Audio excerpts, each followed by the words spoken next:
السلام علیکم ورحمۃ اللہ وبرکاتہ۔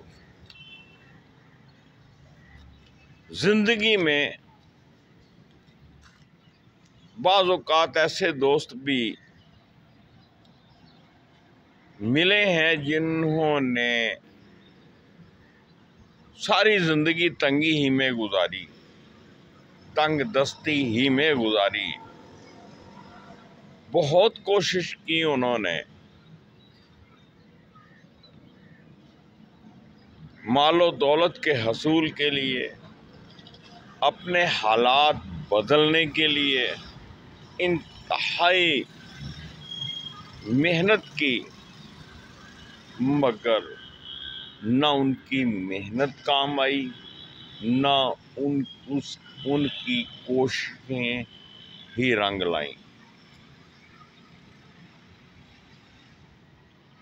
اور ایک وقت ایسا بھی آیا کہ میں نے ان کی زبان سے ایسے الفاظ بھی سنے جن کو سن کر رونگٹے کھڑے ہو گئے، اور میں برملا یہ کہہ اٹھا، انا للہ و انا الیہ راجعون۔ اور وہ کلمات جو انہوں نے کہے وہ کیا تھے، ذرا سنیے۔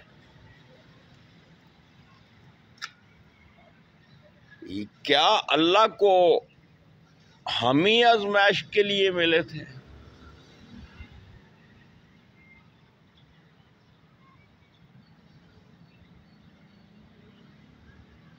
ہم نے اس کی عبادت کی، ہم اس کے آگے جھکتے ہیں، ہم اس کے ذکر اذکار کرتے ہیں، ہم سب کچھ کرتے ہیں، اس کے باوجود اللہ نے یہ ڈنڈا ہمیں ہی دینا تھا۔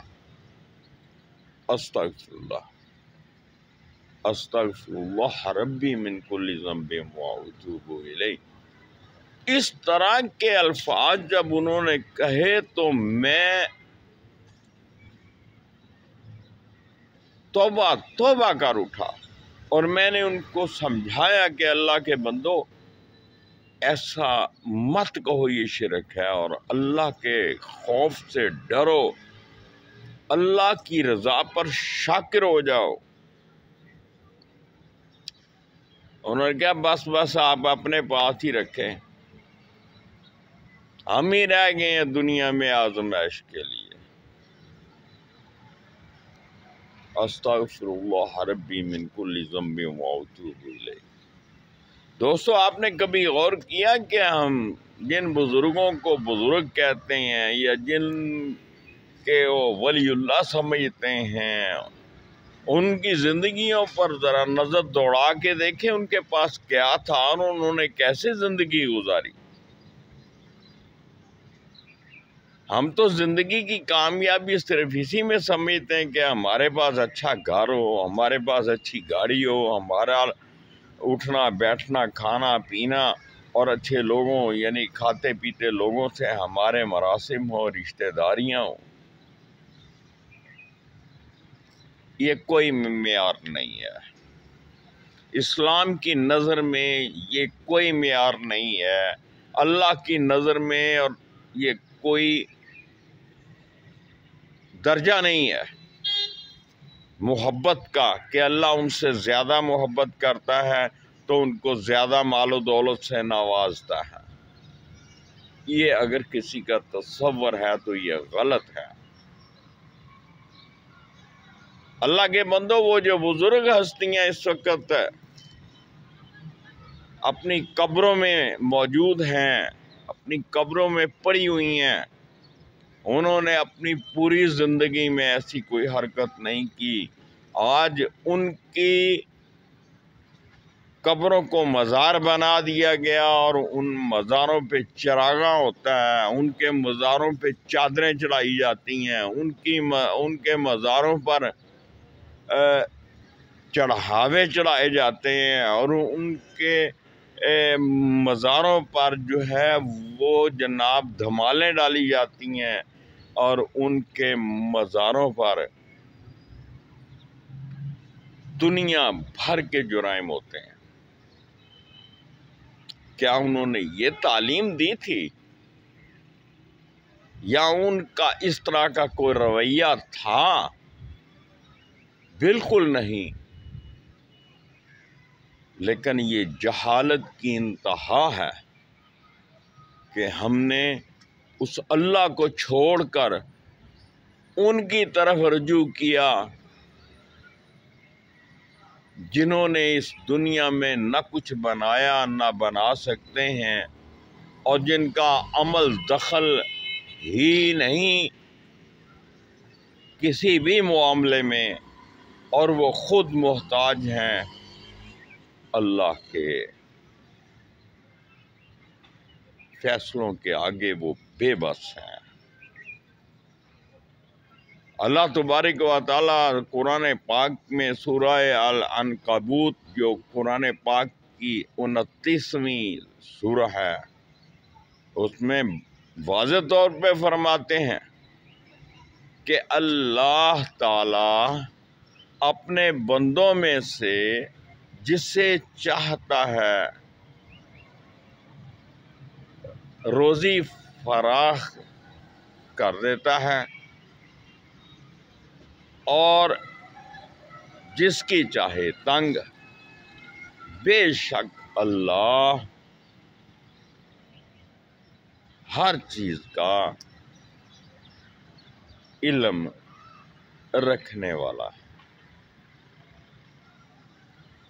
آج اگر ہم اپنی کامیابی چاہتے ہیں تو یاد رکھو، ہمیں کلی طور پر اللہ پر کامل ایمان لانا ہوگا، اس پر کامل بھروسہ کرنا ہوگا، اور بھروسے کا مطلب یہ ہے کہ اللہ تبارک و تعالی کے ہر فیصلے کو دل و جان سے قبول کرنا، سر تسلیم خم کرنا، اور اس کو الحمدللہ کہہ کر قبول کرنا۔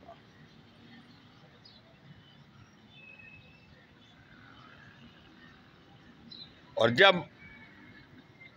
اللہ پر کامل بھروسہ آپ کر لیں گے تو پھر آپ کو اپنا کوئی فیصلہ کرنے کا اختیار نہیں ہے، بلکہ اللہ کے ہر حکم پر اور اللہ کی طرف سے آنے والے ہر دکھ، غم، مصیبت، پریشانی، بلا اور وبا کو بھی خندہ پیشانی سے قبول کرنا ہوگا۔ کیوں؟ اس لیے کہ اگر میرا اللہ مجھ سے اسی حالت میں راضی ہے تو میں اللہ کے ہر حکم پر راضی ہوں۔ میں کون ہوتا ہوں کہ میں اللہ کے معاملات میں اپنے دل کی بات کو ترجیح دوں، میں اپنے خیالات کو اپنے آپ پر مسلط کروں؟ میرا تو تمام معاملہ اللہ ہی کے سپرد ہے۔ جب آپ نے اپنا تمام زندگی کے معاملات اللہ ہی کے سپرد کر دیے، پھر دکھ ہے یا سکھ ہے، خوشی ہے یا غم ہے، اللہ نے آپ کو تو بے پرواہ کر دیا۔ اللہ نے تو آپ کو ایک بہت اعلیٰ مقام پہ پہنچا دیا،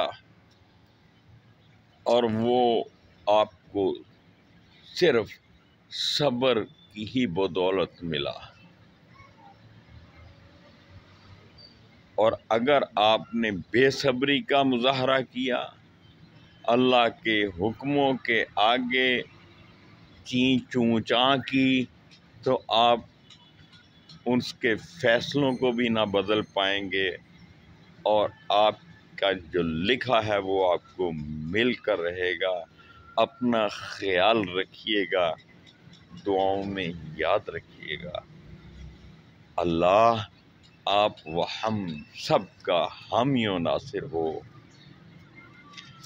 بے شک وہی قادر مطلق ہے، بے شک وہی ہمارے دکھ غم، مصیبتوں اور پریشانیوں کا مداوا کرنے والا ہے۔ میری دعا ہے اللہ آپ کے دل کی ہر نیک دعا کو قبول و منظور فرمائے، آپ کی زندگی کو خوشیوں سے بھر دے، آپ کے دکھ، آپ کے غم، آپ کی مصیبتیں، پریشانیاں، بیماریاں دور فرما دے۔ آمین ثم آمین۔ فی امان اللہ۔ اللہ حافظ۔